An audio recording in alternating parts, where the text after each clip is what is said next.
Pakistan. So let me say this. I think the era of uninterrupted dialogue with Pakistan is over. Actions have consequences. And insofar as Jammu and Kashmir is concerned, I think 370 is done.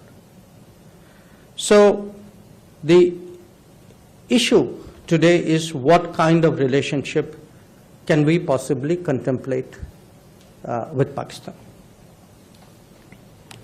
Rajiv suggests that perhaps India is content to continue at the current level of relationship.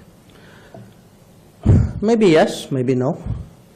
What I do want to say is we are not passive, and whether events take a positive or a negative direction, either way we will react to it.